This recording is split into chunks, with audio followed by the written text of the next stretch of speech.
When I first heard the sound of a drone hovering above me in Kherson, it was the most disturbing feeling I've ever felt. The idea that people in Russia could look up to the West hoping for societal change is a threat to the authoritarian ruler Putin. I fell in love with the air in Odessa and felt safe here. Later, I discovered that my great-grandparents are buried in this region. Ukraine feels like home. Those are the reflections of a young, independent Irish journalist, Caolan Robertson, whose reports from Ukraine reached millions of people around the world, who was recently awarded Ukraine's Order of Merit, and who is also today's guest on Czech Radio's podcast, Bedny.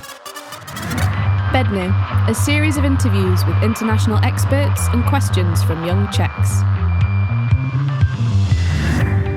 When discussing something like a full-scale invasion, reporting on it as if there are two sides is a really disturbing way to tell the story that's happening in Ukraine. There are civilians who are being targeted and harassed, and there's another side firing those weapons, who are launching those munitions. I remember interviewing people in sleeping bags all near the border. Of all the journalism that I could do in London, none of it would have been as impactful as figuring out what on earth is going on at the other side of that border fence. I will probably never leave Ukraine because this feels like where home is.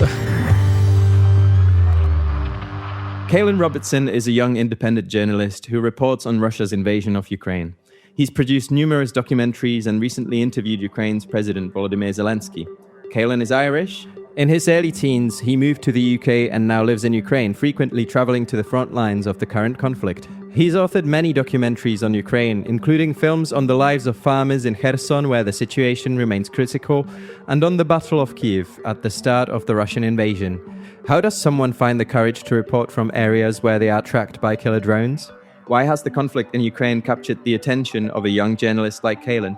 And how can we strike a balance between nuanced reporting and taking a clear stance on important issues?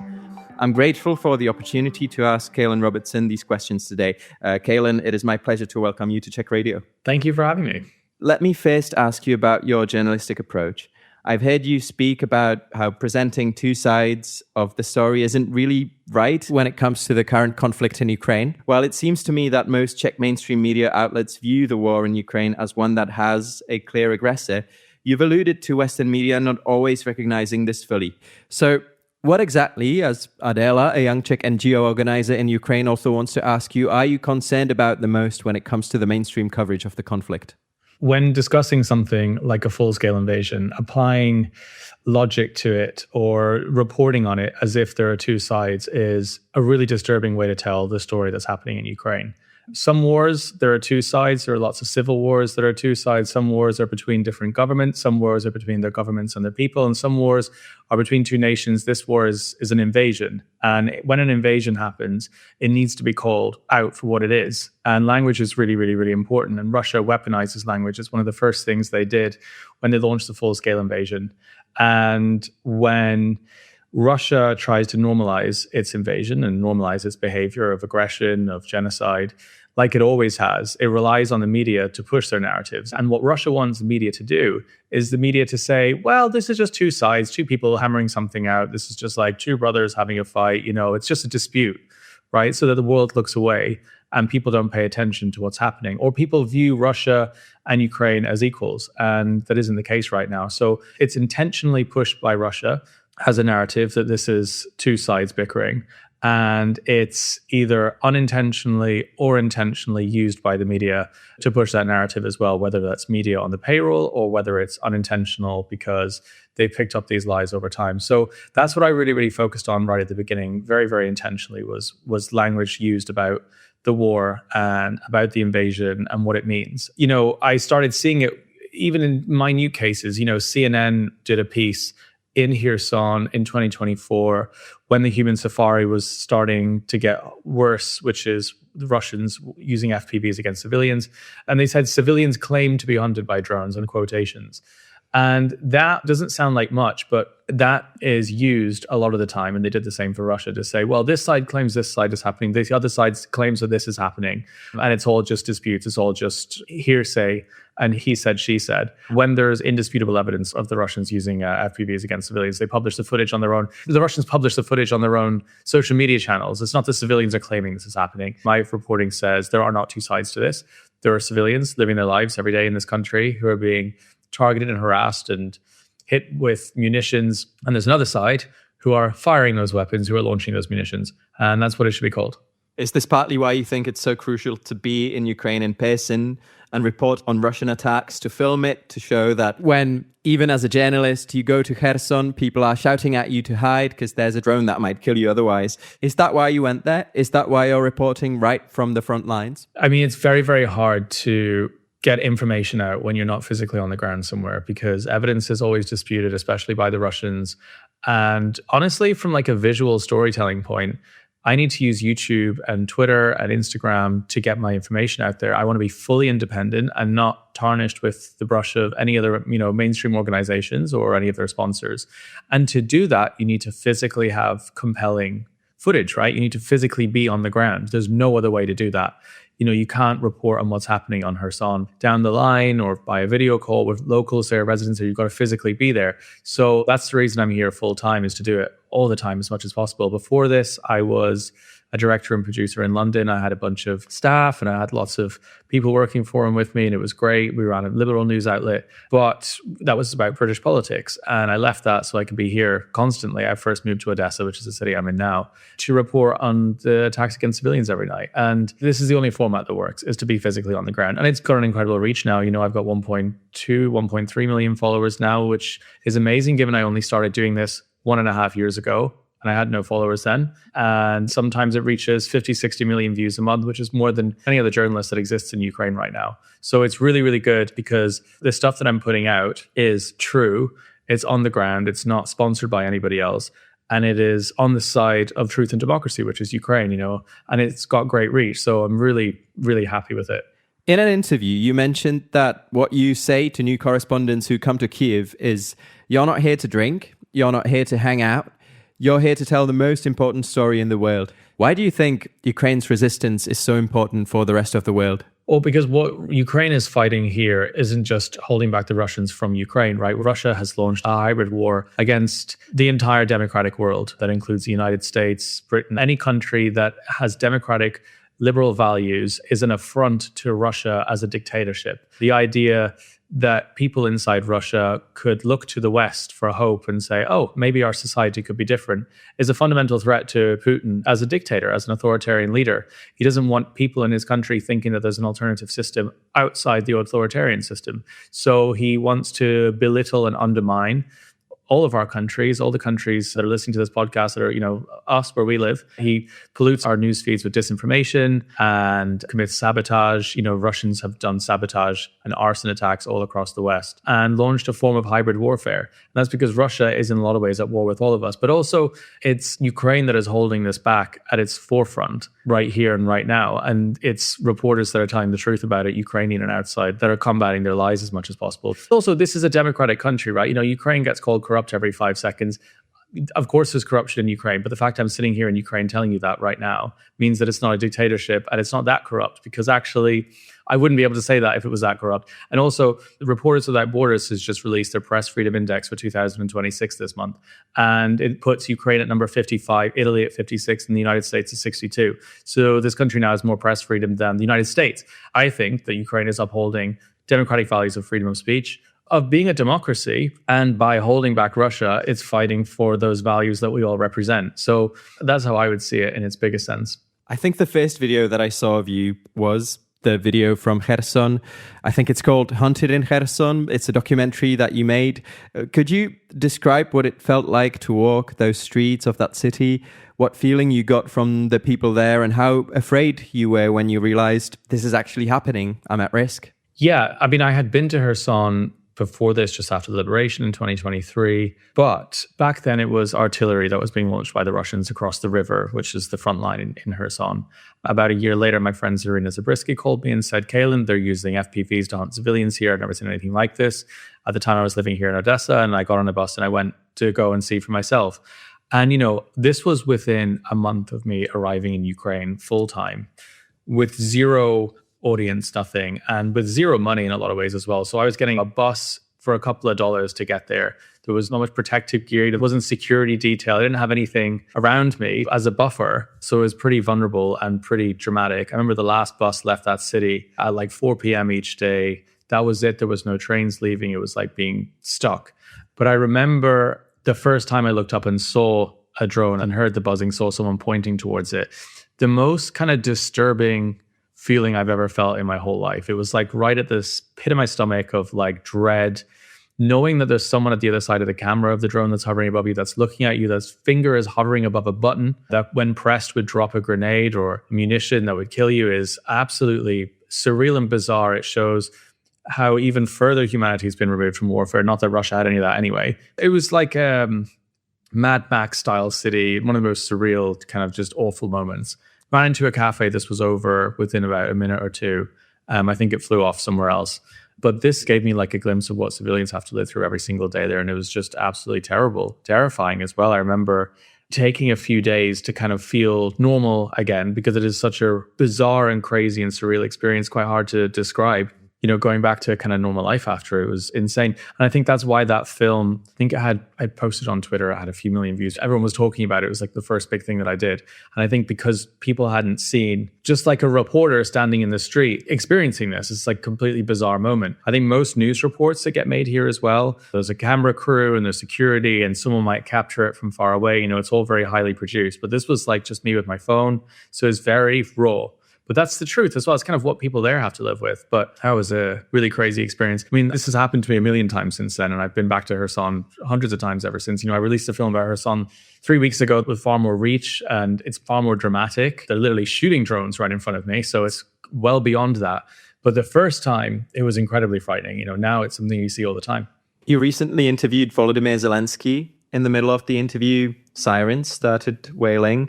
You asked the president how he felt when that happened. How do you feel when you hear the noise as someone who hasn't grown up in a country with a history of Soviet or Russian occupation? I remember the first time I heard sirens in Ukraine. It was probably January 2023. I was visiting John Sweeney, seasoned war correspondent. He was hired by Byline and he dropped me off in the city. I had heard those sounds when I'd watched World War II films or documentaries about World War II, like the Steven Spielberg one, or things that you'd see as a kid in the cinema. I didn't even know that I'd ever hear that sound in my lifetime, right? I didn't even know that Europe still had those sirens or a modern day version of it with text messages. I don't really know how that works, but I never thought you would hear it in real life, never mind in Ukraine. So I remember I woke up at like 6 o'clock in the morning. It was snowing outside. I was on a high-rise building in Kyiv. And I heard it blasting through the window. I'd left the window a gap, jumped out of bed, and my heart was like racing. I thought I was in like another planet, like I'd gone back in time. It was one of the most bizarre experiences ever. And for a second, I almost forgot where I was. You know, when you kind of go on vacation and you like wake up in the morning on the first morning and you kind of forget where you are, you don't recognize the bed. It was like that, but extreme.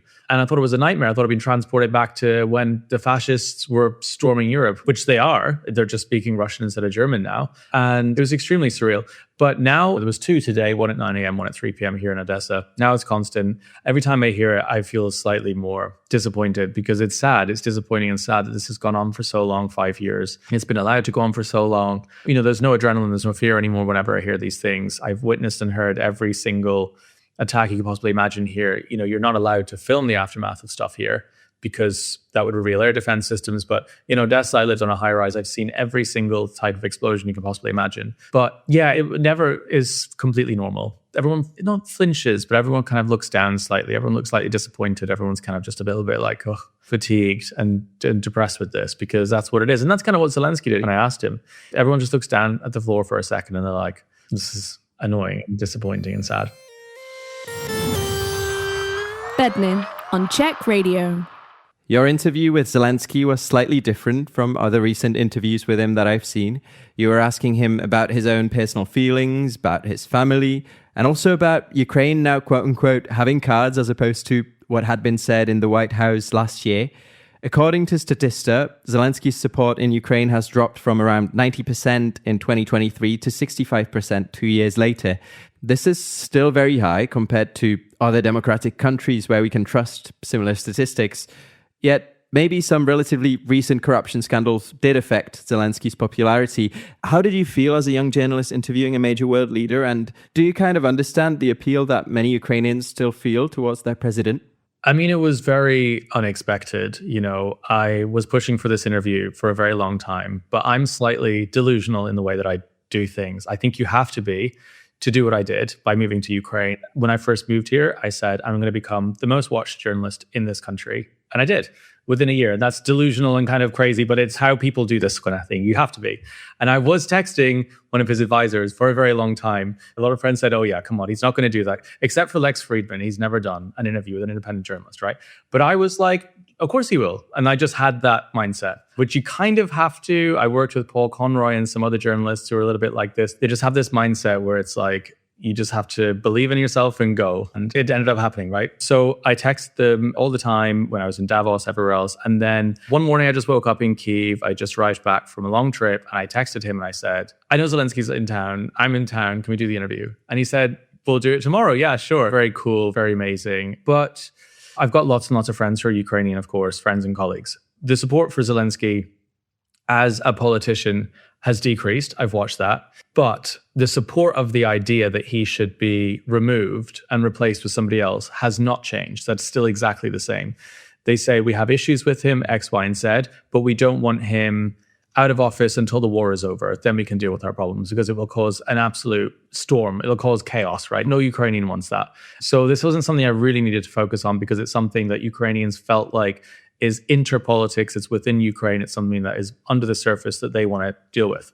So I wanted to ask him what he hasn't been asked very often. I looked at all of his recent interviews, how he is as a human, as a person, just as like a father and a son, right? And a husband going through all of this, the air raid alerts, his country after all this time, how he feels personally watching himself get vindicated after what was pulled at the White House with J.D. Vance and Donald Trump, saying that he doesn't have the cards, these kind of human moments. And in a lot of ways, that's what all my reporting is like in Ukraine, right? It's about human moments. It's not how many missiles get fired into X, Y, or Z. In Kherson, my latest film, it's a woman that plants trees every day in the park. Most journalists would say when they're in Kherson and they're under fire from drones, do you want to interview a woman that plants trees? They'd be like, no. I want to interview a cool soldier with a gun. They would be like, why would I do that? But I chose to do that because it's a different type of storytelling. And I think it's with humanity and it's very important. So that's why I did that in the way that I did it. But it was really cool. I just reached out to the new president of Syria. I want to do an interview with him this year. I've just reached out to the Prime Minister of Estonia. I want to do an interview with her this year. I think she's seen some of my reports, but I think it was the beginning of a really cool process of being able to speak to people like this. But normally politicians are not my style. I think it's boring. I think it's mundane. Politicians are trained to say phrases on camera. Everything is rehearsed. Everything is said 100 times. Their press releases, statements. I do not want to be doing that. That's not why I came here. That's not why I do journalism. I cannot be doing that. Every single time I go on a trip, the press officer will be like, would you like to interview the mayor? Would you like to interview the MP? And I'm like, absolutely not. And they're like, what do you mean? This is such a big exclusive. And I'm like, I'm not speaking to anyone wearing a suit. But Zelensky's cool. And if I do interview him, I want it to be about life and how it is as a human being. Because people don't really see that side very often. Not unless it's like a big feature, like a documentary or something about Ukraine. Not all my Ukrainian friends were that happy. A few of them said, why didn't you push him more on some of the stuff that we're upset about? But then they also said to me, would that have been very helpful for us? Would Russia have used that? It's something that's kind of contradictory in a lot of ways. But yeah, it was cool. It was very cool. Well, speaking of politicians, populist leaders around Europe have been verbally targeting Zelensky. Viktor Orban used Zelensky in his campaign against Peter Magyar. It didn't help him. He lost the election. Do you think that the anti-Ukrainian camp in Europe is now going to be weaker and weaker? For now, we don't know. I mean, Russia haven't been defeated in a lot of ways with their election meddling in Europe by Orban being out. They will just go to where the next election is going to happen and focus their energy on that whenever the next election will be. Russia will still intensify its efforts, still intensify its attacks as much as possible. One thing I've noticed is there isn't really an anti-Ukraine appetite within the population of Europe. Most Europeans do not despise Ukraine in the way that the Kremlin puppet politicians that claim to represent them do. This is with Phidias, the MEP that I did a confrontation with. Most of the people that voted for him, when they saw that, were like, what the hell is he doing? We don't think that Ukrainian abducted kids should be abducted and kidnapped. They don't represent the values of Europeans. So that hasn't really changed to an extent. I don't think that people should let their guard down. I think that people should still be always as concerned of the threat at all times at local and national level votes and politics, because Russia will continue to try and influence that for as long as it's around. And that threat has not decreased. And that's what's very important. Well, Phidias is not the only one whom you confronted for their questionable views on Ukraine and Russia. Another example is Nick Sherley, whom CNN calls a MAGA influencer. Going back to the Phidias interview, he started touching you at one point, trying to kind of like convince you maybe of his points. How did that feel? Your reaction was quite firm, right? Yeah, I have sat and watched throughout my life big interviews on television. And I've kind of always wanted to be in the interviewer chair, right? In the journalist chair, whether it's the big one that was done with Prince Andrew, these kind of big historic moments. And I kind of have seen how people try and take control of the situation or take control of the interviewer. And I've practiced and rehearsed and been very good at looking out for that. But I didn't expect him to do it because he is just like a YouTuber, right? He's like a prankster that suddenly became a politician. Yeah. He's not as seasoned as a lot of the kind of world leaders actually, a lot of people that behave like that are kind of like authoritarian types, pretty intense. So it's quite strange to see it. When he stood up off the stool, put his hands on my shoulder, I realized this is a man who is losing control, losing the plot. And when someone is losing control, then they lash out like this. They have to try and feel like they can shut it down or intimidate. I feel like he was trying to intimidate me. But I don't think that he realized that I take this very seriously and I'm an actual journalist. I'm not a blogger. I'm not a prankster like he is. I'm not any of these people. They're not an Instagrammer. I'm a journalist and I'm prepared for this. And so when I kind of just pulled back for a second and just carried on pushing, I think he was shocked. I think at that moment he realized he has lost any impact on me or the interviewee. This interview that we did was on his terms at the beginning. He wanted it to be done in a private room in the EU Parliament with his staff filming it. I knew what that meant. It's going to be selectively edited if it's even put out, and it's going to be on his terms. And so I flipped that 180, found someone that's already at Parliament and got myself in there, put two stools opposite each other and set that up with my own crew. And even though he's still just a prankster YouTuber, he still understands optics and situations like this. I think he realized that he couldn't just run away as well because that would look terrible, right? It was a really interesting social experiment in some ways, if you want to look at it like that. The whole thing was fascinating. But again, when I set out to do this, I set out to interview people like him, not just do softball interviews, but like proper combative. And so I was ready, but he wasn't at all. Let's talk about the big picture. Russia's economy seems to be interlinked with its military activities in Ukraine, pointing to one of the possible reasons why the country lacks the will to stop the war. Yet experts from the Center for European Policy Analysis emphasize that it has been difficult for Putin's regime to recruit enough soldiers to replace its casualties, which are disproportionately larger than those on the Ukrainian side. Do you agree? And how do you see the war in Ukraine now in spring 2026? Do you see it as a stalemate or something that Ukraine might yet eventually win and regain all of its territory that it lost to Russia? It's a complicated question that still even the brightest brains don't have the answer to yet, is what is going to happen next. Right now, there are contradictory things going on that are also kind of all true at the same time. There are oil refineries burning as we're speaking right now, all along the Black Sea and deep inside Russia. Smoke flames that look so gigantic, I literally thought they were AI at first. Just unprecedented. Strikes that were happening monthly are now happening daily. These things are completely unprecedented. And I asked Bill Browder last week when he was living in Moscow, he's a businessman who worked in Russia for a long time, did he ever expect that country to be under fire by Ukraine or anywhere one day in the future? He said, absolutely not. No one could ever have envisioned this, not even a year or two ago. And so there's a new territory that's been entered now, and that's a second war has been started. And that's a war of economics and a war against Russia's war machine, not just its war. So now there's two wars. There's the war that's happening on the front lines here, there's the invasion, and now there's that war. That's kind of linked to your last documentary as well, right? The end of Putin's shadow fleet. Yeah, so that's the arm of it that's happening in the oceans. And then we have the arm of it that's happening deep inside Russia. Combined, this would shut down Russia. If this continues at the rate it continues and Russia can't defend against it, this means that Russia would go into an economic crisis in which they would no longer be able to pay the salaries of soldiers to come here and kill people. And salaries are everything. If you look at billboards in Moscow right now, I think it's up to 50,000 rubles for sign-up fees. It's a lot of money. It's double what it was last year. The salaries that are being offered are increasing constantly as incentives. And that's because money is what's driving this war right now. Money is how Russia's doing this.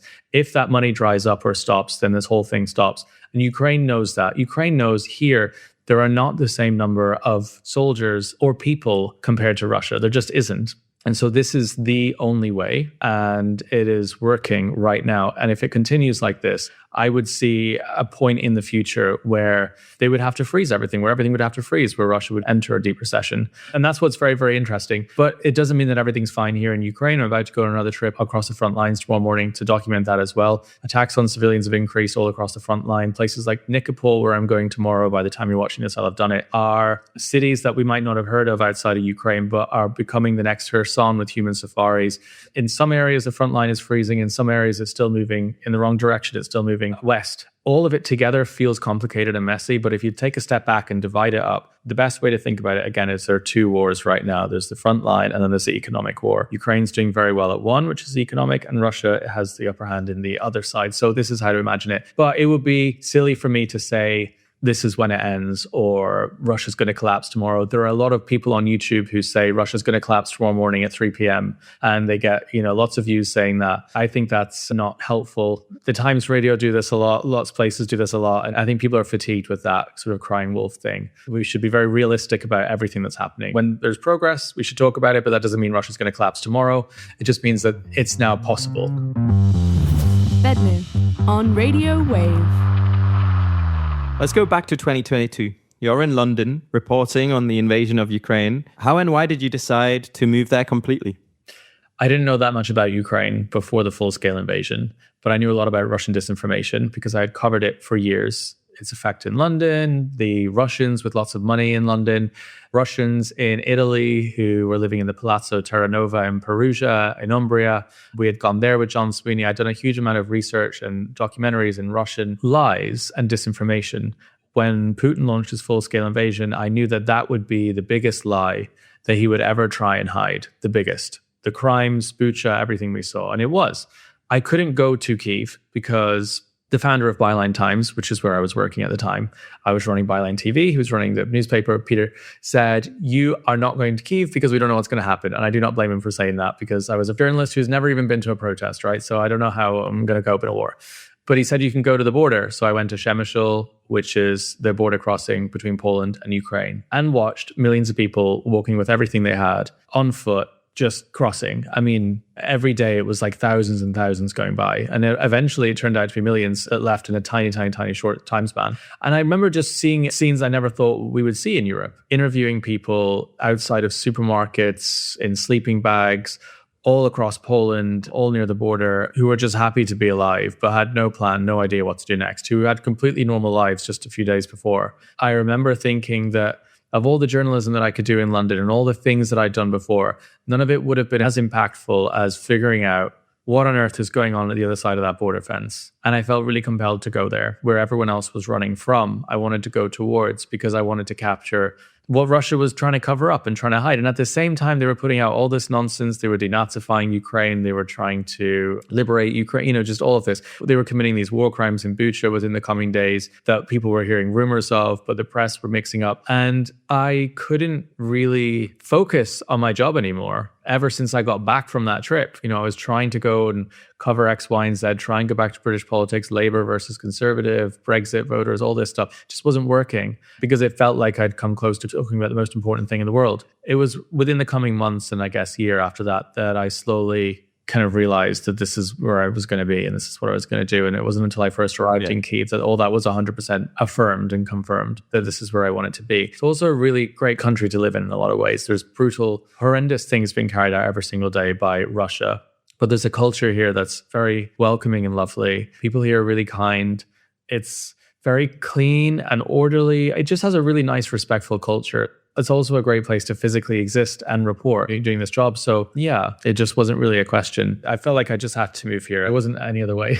You've talked about how resilient the Ukrainians are. Sirens start wailing, Ukrainian cities are under air attack, and yet 60 minutes later, people are opening cafes again, living their normal lives. You've even commented on how well-functioning the Ukrainian services can be in spite of the war, to the extent that you're kind of scared that you might get ill when you're back in the UK. So yeah, I was making a little bit of a joke with Marichka about this on 1+1, but when I was first in Ukraine, I was very worried something would happen. If I was injured, how would I get out of Ukraine? What would I do to get airlift? And then I realized that the healthcare here is in a lot of ways far superior to most of the countries that I've lived in. In America, it's extremely expensive, tens of thousands of dollars to go for an operation or to even be seen. In Britain, there's a waiting list through the roof to have any kind of appointment. The NHS is broken. And here, it just works very well. And people actually care as well about you. If you go to one department and something's wrong, they'll make sure that you can get the aftercare or go somewhere else that you need. It's just very you just feel incredibly looked after. And there was this kind of mental shift where I went from being very worried about something happening in Ukraine, about being injured here and having to be airlifted out, to being worried when I leave Ukraine that something might happen medically and that I would need to get back to Ukraine as soon as possible to get it fixed. And that is because the healthcare system is just really amazing here. But it's not just like the tools and the cost. It's the fact that people actually care, nurses and doctors actually really care here, that makes it really amazing. And yeah, so that was kind of a strange realization. If I'm not wrong, you met your current partner or husband in Ukraine. Considering that, I was honestly surprised by your journey pre-2020. Young men can be attracted to extreme ideologies, but maybe there's a little voice at the back of their minds telling them, hey, this might not be the best movement to follow. What would you tell these people? And how can people escape extremism, move on, and actually follow a meaningful path? Yeah, so I mean, right now there are tens of millions of young people who believe extreme ideologies, far right, far left. This has become far more mainstream than it was in 2016 when I was seeing these kind of things. So I would say if you turn back the clock to 2016, you had a lot of terrorism in Europe. We had Nice attacks, we had London Bridge attacks, we had the Ariana Grande bombing, we had the Pulse shooting in Orlando, 50 gay people killed. I've been openly gay since I was 12 years old. I was horrified by that. It's a very different time 10 years ago politically, which felt like everything was on fire. And every single one of these terror attacks was committed by an Islamist. This wasn't really discussed very well by the mainstream media. It was kind of like new to the media in a lot of ways. So I don't blame them really looking back. And so I think a lot of press didn't really know how to have those conversations, didn't really know how to address this without fueling the far right and making things worse. I was one of the people who questioned a lot of that stuff, went on YouTube for answers and found things like Rebel Media, found right-wing news websites that put out very easy answers to very complicated questions. And for about a year was part of that.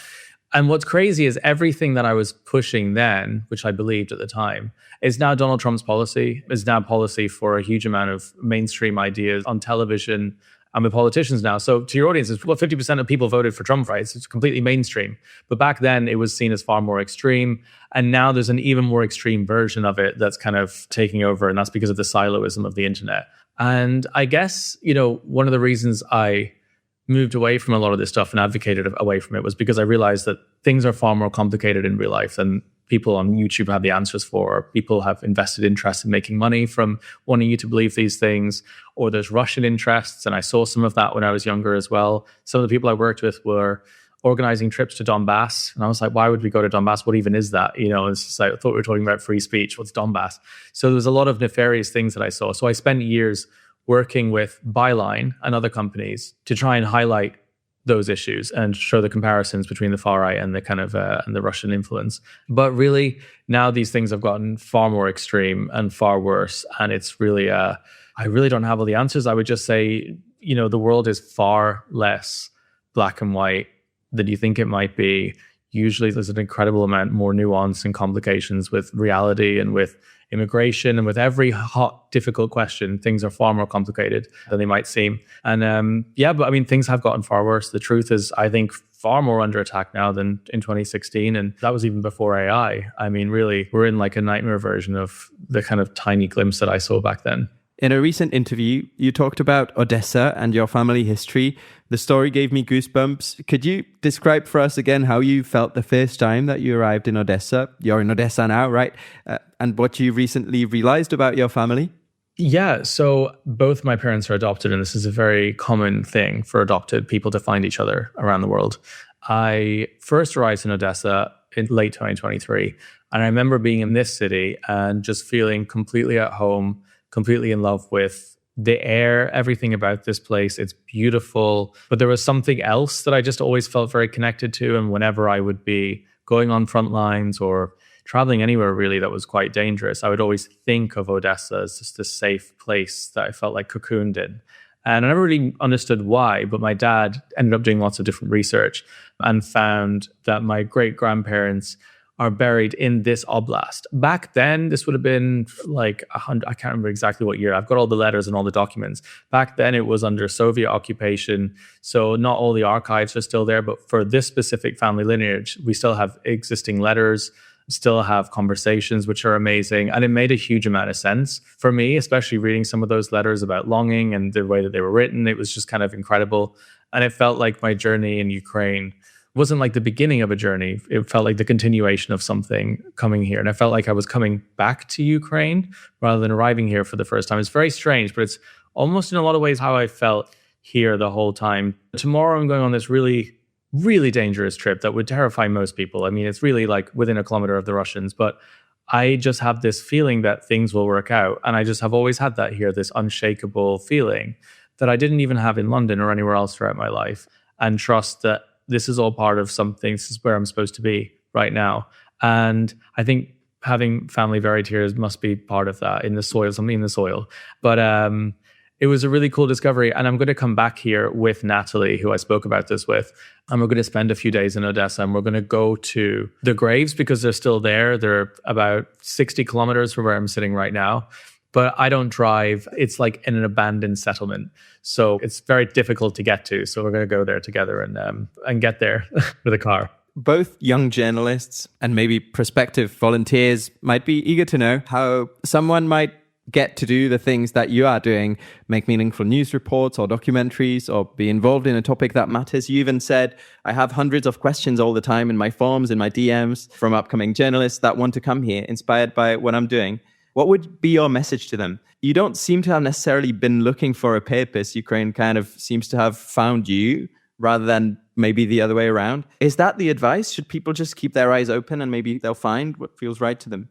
I think so. There's never any set plan to do the kind of thing that I've done, to move somewhere like this and just go. But yeah, there have been so many people that have messaged me, asked for advice about this. And I know that there are multiple people that have specifically come to Kyiv, specifically to start independent journalism and to do what I've been doing, which I insist on. I think the more people hear, the better. This is extremely important. But if your heart is in the right place and you care deeply about uncovering truth, about countering injustice, if you have that burning sense inside of you whenever you see it around you or feel it and want to document it, everything will fall into place if you are doing it for the right reasons. And the most important thing, and it's what I spoke about with Natalie, is just that for me, it's that you do it sober, because that's the one barrier with so many journalists that I know that can go down, which can cloud judgment and cloud things like that. But also just to get through the first few months, which is always the scariest, always the most difficult, whether it's financial, whether it's just physical fear because you're doing something like this and it's dangerous. But once you are insistent enough, then things will work out, and what you're trying to tell and what you're trying to find will reach the people that need to hear it all around the world. It will just happen. We're getting close to the end of the interview. You mentioned the fear that people experience in their first months of reporting from a country at war. Emma, a student of journalism, wanted to ask you, have you ever felt like you wanted to go back to the UK or to another safer place, or is your place firmly in Ukraine? It's right here, and it's going to be here probably for the rest of my life. That doesn't mean that I'm not going to cover other conflicts. I will, but my home is probably here forever now, definitely in Odessa. My husband was working at the British Embassy, has now left and is independent now, going to work probably in defense or something similar. And we'll probably move to Odessa, but I want to buy a house here and have this as a base. Ukraine is perfectly situated between Europe and East and West. So I'll be covering lots of different conflicts throughout my life. Paul Conroy, who was a really good friend of mine, covered, I think, 20 or 25 different wars, but with a home here in Ukraine, because this war will end 100%. It's just about when. And that means I'll have a base here while I travel around the world. I mean, even this year, I'm going to go to cover Wagner in Africa. I'm going to go back to Syria. There's lots of places I'm going to go. But I think I'm always drawn to covering human conflict, because that is where lies are most commonly buried by powerful people. But I will probably never leave Ukraine, because this feels like where home is. I rewatched some of your videos and documentaries today. Some of them did cover the situation in Kherson, which remains critical. I looked out of our Czech Radio Cafe's windows and realized, that we live in a luxury of safety and relative prosperity.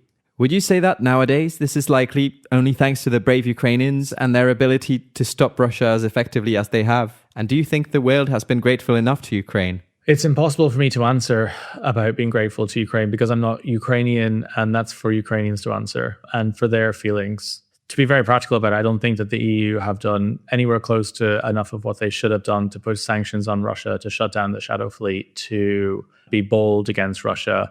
You know, everyone's celebrating this loan that's been released. It's a loan that's been released. I mean, really, I don't think much of that keeps Ukraine functioning, which is good, but it's still a bare minimum. I think where there is a great moment is in everyday people, not in politicians, who might be listening to this right now, who still care about Ukraine, who still care about the truth about what's happening here, and the people in Kherson and the people all across the front lines who are in cities or towns or villages going through the same thing. And the fact that people still care, I think that's the most important thing. And it seems like many people still do, maybe even now more than ever, which is really, really important because our brains have become fried with social media and fatigued. Our attention spans have dropped, and it's amazing that so many people still do care and think what would happen in their own situations if, like you just described, looking out your window, if your town or your city became the same place as a place like Kherson. That's really important. Thank you very much for the interview. Thank you. Bedny, interviews with people who have something to say on Radio Wave. You can listen to Honza Zizka's series on wave.cz and other streaming platforms today. Thank you for listening all the way to the end.